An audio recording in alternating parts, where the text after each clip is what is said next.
Muchas gracias, ya estamos aquí en el estudio de La Octava, gracias por estar en sintonía. Hace unos minutos estábamos en la Avenida Juárez, en la Alameda Central, platicando con Carlos Rossi y con Paula Mónaco Felipe acerca de este documental Vivos que se estrena hoy a las 7:30, 8 de la noche. Ya sabe usted que a veces los horarios son complicados. En las islas de la UNAM, que es un documental elaborado, dirigido por Wei Wei, el famoso artista chino de fama mundial, referente al tema del que se ha hablado mucho, desde luego, que es el de los 43, la desaparición de los estudiantes de la Normal Rural de Ayotzinapa, pero que nunca estará de más seguir hablando y recordando lo que allí ha sucedido. Los invito a que estén hoy en las islas de la UNAM para la presentación, el estreno en México de este documental, con un equipo periodístico en el cual han participado Daniela Arrea, Paula Mónaco Felipe, muchas personas más.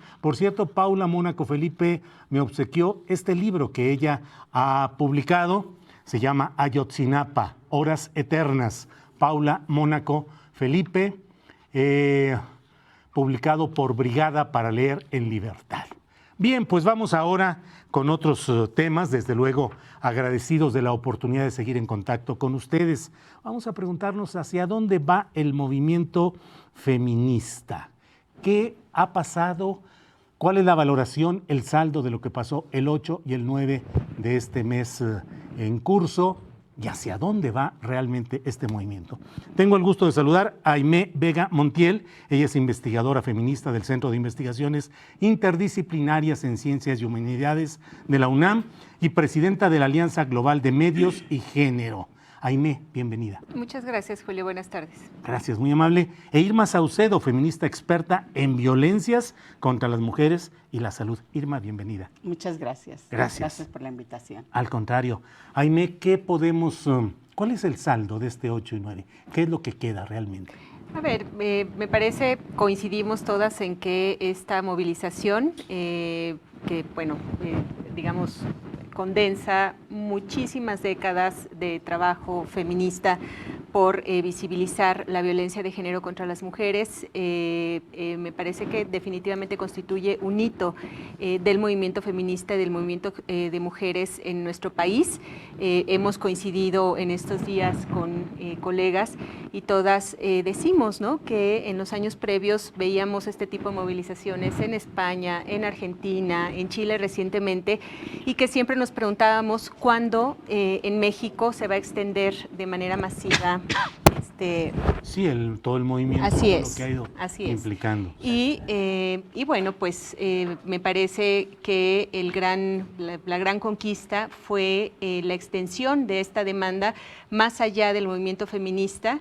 Quiero también señalar, cuando yo digo eso, que se trata de un proceso de largo aliento, es porque desde hace, lo sabemos, más de 20 años, aquí tenemos a una de las expertas a quienes les debemos esta tipología de la violencia contra las mujeres. Las feministas en nuestro país lograron construir instrumentos tanto normativos como a nivel de políticas dirigidos justamente a visibilizar y a demandar por parte del Estado una respuesta clara en la prevención, atención, sanción y erradicación de la violencia contra las mujeres. Me parece que, aunque pareciera que es mucho tiempo, en realidad contamos con 12 años de la publicación de la Ley General de Acceso a las Mujeres a una Vida Libre de Violencia, que por primera vez nombra al feminicidio, por ejemplo, en el marco normativo. Y yo recuerdo en aquellos años, en el proceso de construcción de la ley, cuando hacíamos estudios de opinión y preguntábamos a las personas qué pensaban del feminicidio, la mayoría de ellas nos respondían: no entiendo a qué se refieren con ese concepto. Cuando hablábamos de violencia de género contra las mujeres, tampoco había un entendimiento social acerca de ello, y hoy hay, digamos, un conocimiento extendido, una noción extendida, insisto, más allá del movimiento feminista, y me parece que esto marca un hito en la reivindicación de los derechos humanos de las mujeres y las niñas en nuestro país. Gracias, Aimé Vega Montiel. Irma Saucedo, la valoración, por favor, de este tema.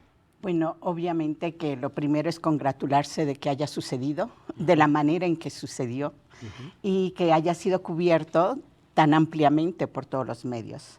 Entonces, creo que deja una sensación de victoria, digamos, parcial, en el sentido de que Precisamente la variedad, la intensidad, el número de personas, etcétera, mostró que parece que esta sociedad empieza a darse cuenta, algo que veníamos diciendo desde los 80s, las feministas.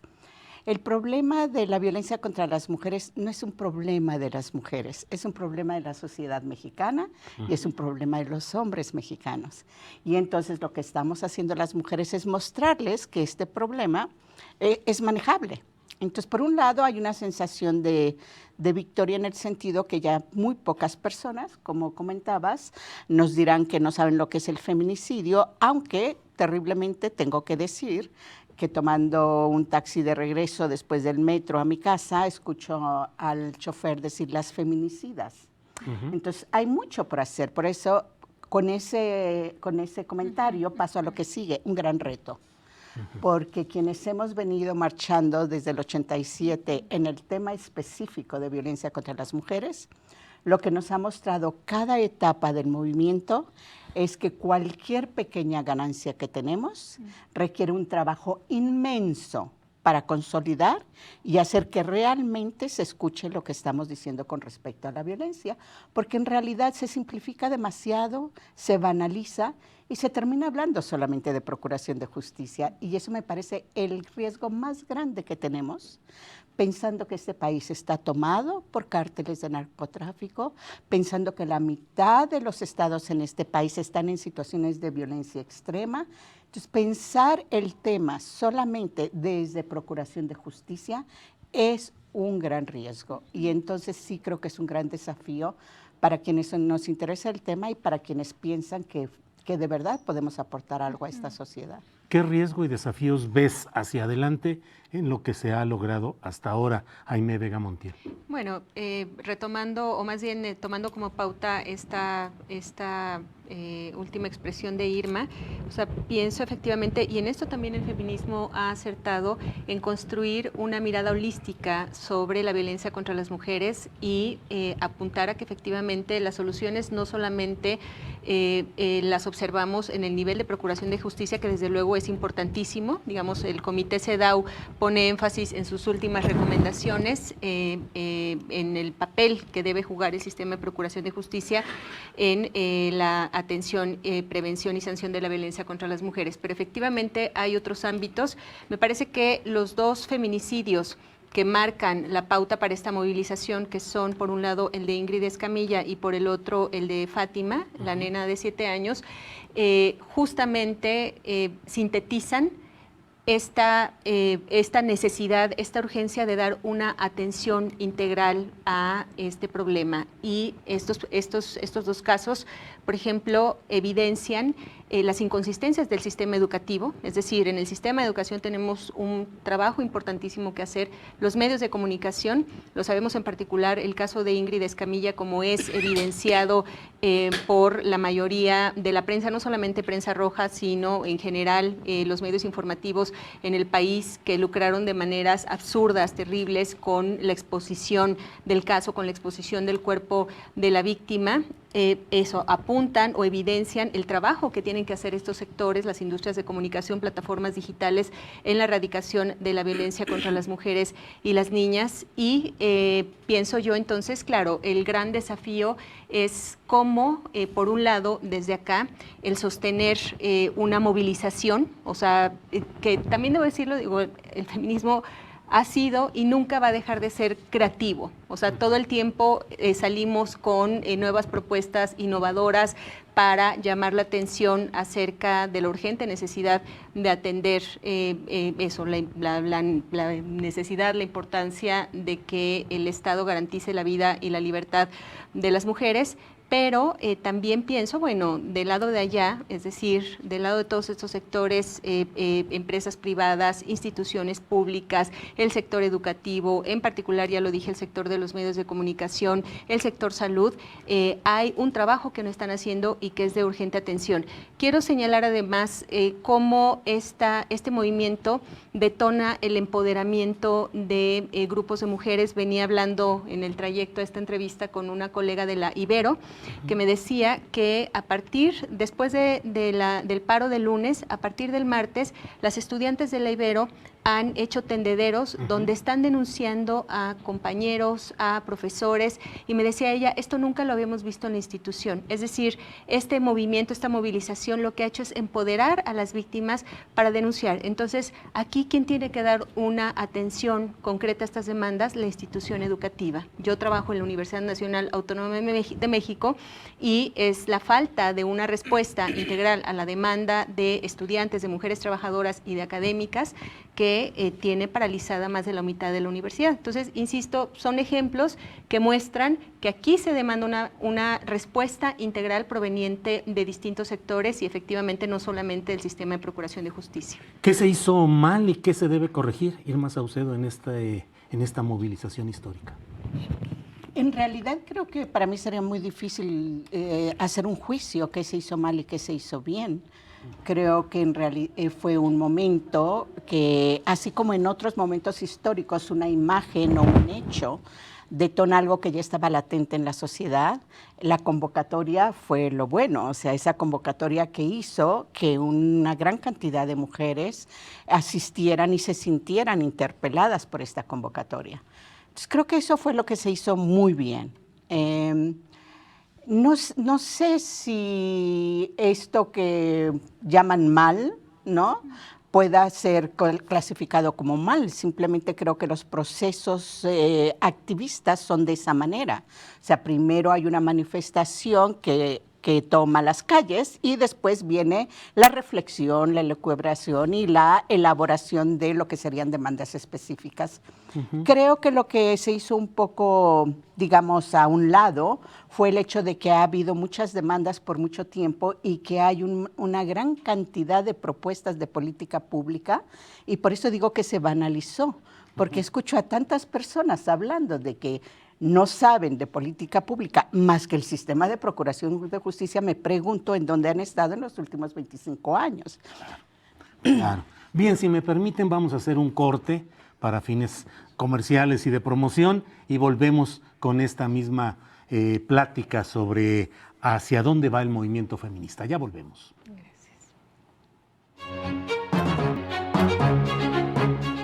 Bien, ya estamos de regreso. Gracias por seguir en sintonía en La Octava. Estamos hablando sobre el tema que ha centrado la opinión, la polémica, la discusión y la información en estos días. Estamos preguntándonos hacia dónde va el movimiento feminista. Y para ello estamos hablando con Irma Saucedo y con Aimé Vega Montiel. La última pregunta la hice a Irma, así es que ahora voy con Aimé para preguntarte, Aimé, pues esto, ¿hacia dónde va realmente el movimiento feminista? ¿Qué sigue?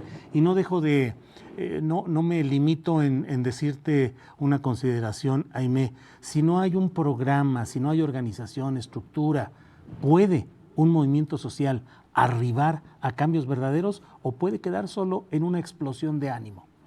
A ver, es una pregunta muy importante que nos lleva a una aclaración importantísima, y es: el movimiento feminista lleva en esta lucha más de 3 siglos. Es decir, no se trata de un movimiento espontáneo, si bien este tipo de movilizaciones que se han extendido, como lo dije al principio, a un sector más amplio de la sociedad, son de data reciente. O sea, eso, hace un año estábamos aquí discutiendo contigo el movimiento Me Too, que registra más de 400,000 tweets hace un año. Sin embargo, ya en la historia del feminismo, en el mundo, del feminismo latinoamericano y en México, insisto, contamos con una historia de más de 3 siglos que han significado la revolución de la sociedad. ¿Qué quiero decir con esto?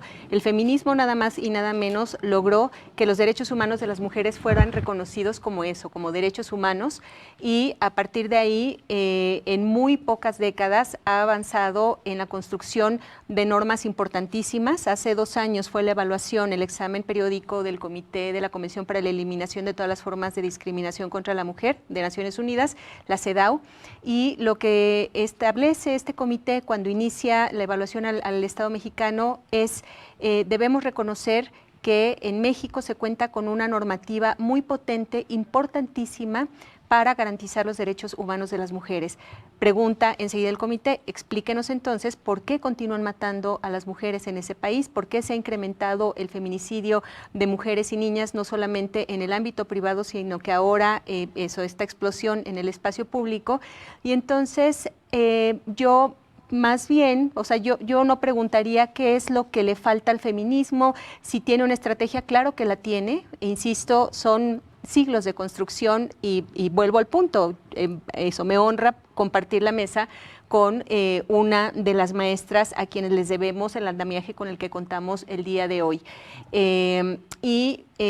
Por ejemplo, que contemos con una tipología de la violencia contra las mujeres. Ahora supongo que Irma nos contará acerca de estas expresiones de la violencia a partir de mecanismos de registro que han construido, por ejemplo, a través del ENDIRE, que es la encuesta nacional de la dinámica de las relaciones en los hogares.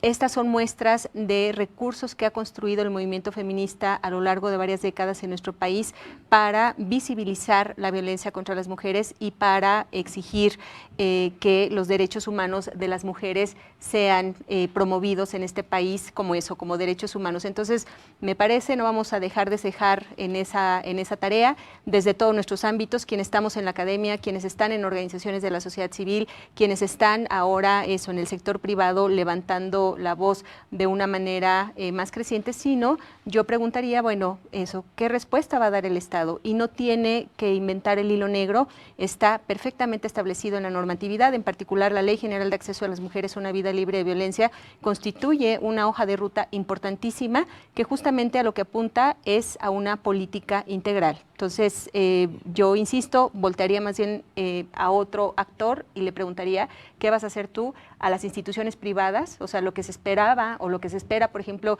de las empresas es que den respuesta a esta demanda de justicia por parte de trabajadoras, no solamente en el problema de acoso sexual, sino en la violación de derechos laborales. Lo que se espera del sector educativo, ya lo dije hace un momento, lo que esperamos del sector de los medios de comunicación y las plataformas digitales. Entonces, pero eso, o sea, yo no diría que el movimiento feminista no tiene una estrategia. Claro que la tiene. Gracias, Aimé. Irma Saucedo, ¿tipología de la violencia? Los estudios que tiene. Hay una gran cantidad de estudios y creo que lo importante es decir que el nombrar algo hace que exista y el nombrar la violencia contra las mujeres fue un elemento del movimiento feminista. Entonces, las violencias contra las mujeres me parece que es más propio que la violencia, porque entonces no nos confundimos y empezamos a entender la necesidad de que el Estado en realidad responda de una manera integral e integradora y con conocimiento de causa, no haciendo como si no existiera nada, puesto que en este país llevamos 30 años elaborando evidencia, activistas, académicas y haciendo propuestas que han sido aceptadas en este momento. Tenemos toda la violencia que sufren las niñas al interior de sus hogares y que en muchos casos comparten con los niños, ¿sí? Es una violencia que está ahí en 2/3 partes de las unidades domésticas. Si una mujer es maltratada, como nos muestra la ENDIRE, seguramente sus hijos también son maltratados. Y el 40% de esas mujeres han sufrido violencia doméstica. Y quiero decir que probablemente aproximadamente el 40% de los niños y las niñas son abusados sexualmente en su hogar. Entonces, no queremos hablar de la violencia sexual, pero esa problemática que tenemos de no querer hablar de la violencia sexual permea todo el sistema, de tal manera que cuando vamos a la escuela, ninguno de los maestros tiene la menor idea de cómo manejar un caso donde se presente la sintomatología de un niño o niña que ha sido abusada en su casa o que está siendo maltratada. Y si seguimos en el transcurso de la vida de estos chicos y de estas mujeres que están siendo dañadas, nos encontramos en los hospitales y en las clínicas, donde los médicos hacen como que no ven o simplemente no hacen lo que deberían de hacer cuando se dan cuenta perfectamente que las lesiones que presenta una mujer, una niña o un niño son lesiones provocadas por un agresor. Entonces, vamos viendo cómo en el sistema del Estado, que es responsabilidad del gobierno de este país, en cada una de las estancias tenemos gente omisa que permite que una situación lleve a lo que le pasó a Fátima. Y ahí está involucrado el DIF. No tenemos la menor idea qué hace el DIF, no tenemos la menor idea si la gente está capacitada o no. Sí sabemos por los estudios que hemos hecho que las maestras no tienen la menor idea de cómo responder ante una situación de violencia o de las consecuencias de la violencia. Sí sabemos, puesto que este gobierno, junto con el Colegio del México y el Banco Interamericano de Desarrollo, piloteamos un modelo de intervención en el sistema de salud y que ha sido abandonado en algún lugar porque no se está implementando, y ese modelo presenta una propuesta de tamizaje cuando se entra al sistema de salud. Eso se llama prevención oportuna. ¿Saben por qué? Porque si nosotros logramos hacer eso, no van a llegar tantos en tan terribles situaciones a procuración de justicia. Y en este momento yo puedo decir, si analizamos toda la cadena de fallas del sistema del Estado, todos los feminicidios son muertes anunciadas, porque a través de una metodología que llamamos la autopsia hablada, podemos mostrar cómo hubo múltiples instancias y personajes que pudieron haber hecho algo para impedir un feminicidio. Claro. Nos quedan ya, por desgracia, 5 minutitos, el tiempo se va muy rápido. Para cerrar con la pregunta que ha dado título a esta plática, ¿hacia dónde va el movimiento feminista? Aimé Vega Montiel, ¿qué sigue? ¿Convocatoria a una nueva marcha? ¿Algún congreso? ¿Discusión? ¿Qué sigue y qué hay que hacer? Bueno, en todos los escenarios estamos conversando efectivamente posibilidades para mantener vivo este movimiento. Ya lo decía yo hace un momento, el ejemplo de lo que está sucediendo en estas instituciones de educación superior, como la Ibero, donde el movimiento, las movilizaciones de este fin de semana lo que detonan es una denuncia masiva por parte de las estudiantes, y esto se está replicando en otras universidades del país. ¿Está habiendo respuesta? ¿Perdón? ¿Está habiendo respuesta de las instituciones? Por ejemplo, lo que dice ahora la institución es que cuentan con un protocolo de atención a víctimas de violencia, entonces lo van a poner en práctica, y me parece esto es un ejemplo pequeño de estos siguientes pasos que toma el movimiento. En el caso de la universidad, por ejemplo, hace algunos días se anunció la creación de la unidad de igualdad de género en la Universidad Nacional Autónoma de México, y como parte de las acciones que va a impulsar está un gran congreso feminista universitario, lo cual es necesario porque el escenario este año suponemos que será en el segundo semestre que se lleve adelante. Pero insisto, lo mismo, por ejemplo, nosotras desde hace un año, a partir de del movimiento MeToo MX, lo que hemos estado haciendo es acompañando a instituciones privadas, a empresas en concreto, que están mandatadas por la Ley Federal del Trabajo para desarrollar estos mecanismos de protección, de prevención, de atención y de sanción a perpetradores de violencia en el escenario laboral, y este es un muy buen momento para que entonces salgan y nos digan, insisto, públicamente cuál va a ser su hoja de ruta. Entonces, vuelvo al punto, desde el movimiento feminista me parece eso, no vamos a dejar de generar propuestas creativas. Esto que se logró en estos días, en estas semanas, que fue extender esta toma de conciencia y esta demanda más allá del propio movimiento de mujeres y del movimiento feminista, me parece que eso es un ejercicio que seguramente veremos replicado en otras circunstancias, pero pues más bien vuelvo a mi punto, y es qué respuesta estará dando el Estado mexicano, estarán dando las instituciones privadas a la demanda de justicia por parte de las víctimas y de todas las mujeres y las niñas en México. Irma Saucedo, respuesta del Estado, de sus instituciones educativas, administrativas, que tiene que ser por la presión. O sea, esperar solamente a que contesten. Creo que incluso en algunos casos denuncias muy fuertes que se han estado dando respecto a violaciones y agresiones sexuales comienzan a volverse menos impactantes que las primeras. Sí, ese es un mecanismo obviamente psicológico. Y yo tengo que confesar que en el 2008, que estaba asesorando en El Salvador, les decía a las personas que estaba asesorando que me sentía tan terrible de ver el nivel de violencia que estaban viviendo y experimentando. Y regresé unos años después y les digo, me siento muy avergonzada porque en mi país estamos peor que ustedes, ¿no? Entonces, ¿qué quiero decir con esto? que no sé cómo en la sociedad mexicana ha llegado a este nivel de tolerancia de violencia. Y ese nivel de tolerancia de violencia nos muestra, y es parte de la razón por la cual tenemos 3.752 asesinatos de mujeres en un solo año. La primera vez que se empezó a medir en algún lugar los asesinatos de mujeres en España, cuando se llegaba a 40 en el país, era un escándalo nacional. Y nosotros aquí, inclusive cuando empezaron los asesinatos en Ciudad Juárez, 300 no nos provocaban indignación en este país. Estamos en 3.500, 4.000 y no nos causa indignación. Entonces, creo que el reto en este momento es que la ciudadanía, porque creo que eso fue lo importante de la marcha, que la ciudadanía sí tiene una fuerza y creo que es muy importante que empecemos a identificar al Estado mexicano con sus nombres, empezando por el señor presidente, siguiendo por la titular de Mujeres, que no ha dicho nada ni nos ha presentado ninguna evidencia de que está haciendo algo para crear un plan integrador de prevención primaria y prevención oportuna, y no solamente del manejo de la parte que tiene que ver con Procuración de Justicia, porque Procuración de Justicia está implosionada. O sea, es mandar a las mujeres a un lugar donde ya está implosionado. Luego tenemos, obviamente, también a la Secretaría de Salud. Resulta que la OPS y la OMS en 1994 y 1996 declararon la violencia contra las mujeres un problema de salud pública más grave que el coronavirus. Y a mí me gustaría que hubiera un conjunto de personas especializadas que, así como hablan de parar el coronavirus, hablaran de cómo parar esta violencia, empezando por las escuelas.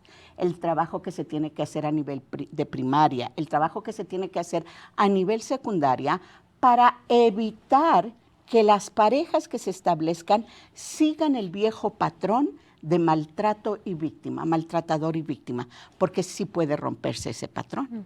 Y los estudios muestran que una buena intervención en escuelas secundarias nos va a disminuir los niveles de violencia que ocurren en las parejas. Claro. Y quiero decir en voz alta lo que muy poca gente se atreve a decir. Ya basta que hagan oídos sordos al nivel de violencia sexual que existe contra los niños. Cuando hicimos nuestro modelo en Iztapalapa, les tengo que decir que lo más terrible fue encontrar todas estas chicas que habían sido abusadas sexualmente y que el hospital pediátrico no podía recibirlas o no quería recibirlas porque quería que fueran con alguien. Y en algunos casos, alguna de estas chicas fue con el padre que la había abusado y la había embarazado. Y todos los servidores públicos lo sabían y todos se callaron. Claro. Entonces, estamos hablando de una complicidad muy amplia. Por eso hay que decir, secretario de Salud, titular de Mujeres, obviamente la fiscal. La Segov. ¿Verdad? La Segov, el CONAVIM, que se ha resistido, o sea, que está recibiendo dinero de nuestros impuestos, que se ha opuesto a las demandas de los grupos de mujeres. ¿Que hay problemáticas con las alertas de género? Por supuesto. La problemática central con las alertas de género es que el Estado no responde a las demandas de los cambios que tiene que hacer. Y eso lo podemos ver en lugares como Guanajuato. En el 2015 ya les habíamos dicho lo que iba a pasar ahora. O sea, no se necesita una bola de cristal, se necesita revisar los datos que existen, interpretarlos y hacer una georreferenciación para hacer incidencias efectivas. Claro. Todo eso parece como si fuera ciencia nueva. Está en la ley. Bien. Pues muchas gracias por esta oportunidad de escuchar sus puntos de vista, su opinión, sus denuncias, sus señalamientos. Muchas gracias. Gracias, Aimé. Gracias, Irma. Gracias a ti por invitarnos. Vamos ahora.